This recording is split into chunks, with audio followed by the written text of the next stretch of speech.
1 John chapter 1, verse 8 says this: if we say we have no sin, we deceive ourselves, and the truth is not in us.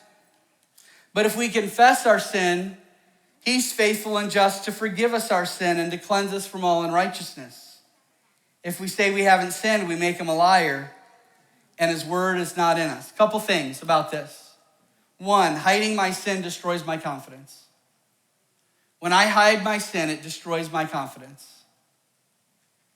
It eats at us from the inside. What is it that we hold on to?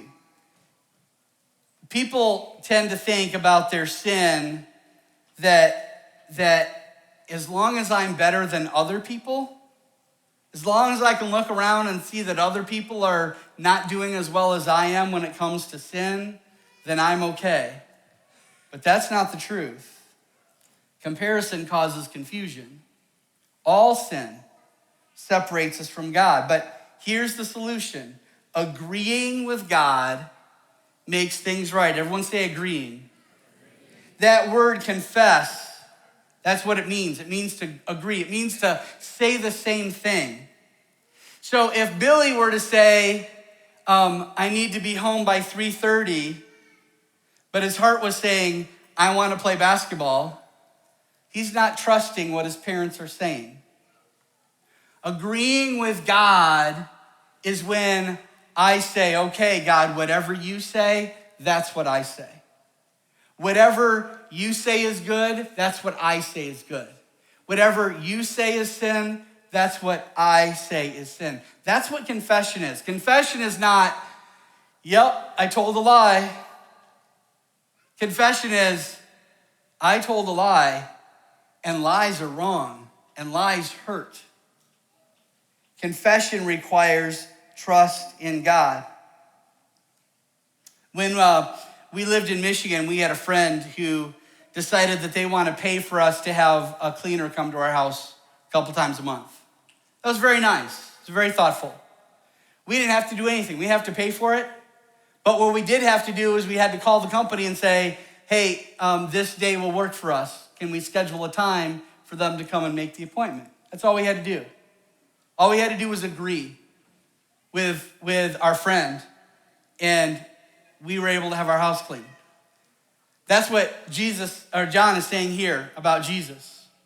If you just agree with God, if you just say, God, I'm going to put my basketball down, and I'm going to trust you, I'm going to agree with you, then I can be made clean. So what do I do?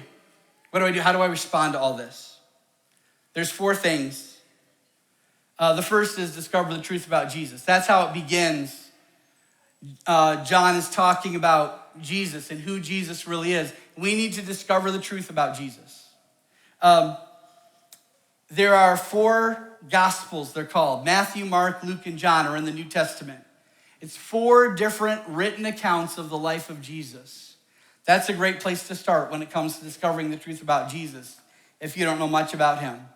There's also a link, if you scan the QR code for your notes, there's a link in there of some other information about who Jesus was, other historical documentation about the life of Christ. I encourage you to discover the truth about Jesus.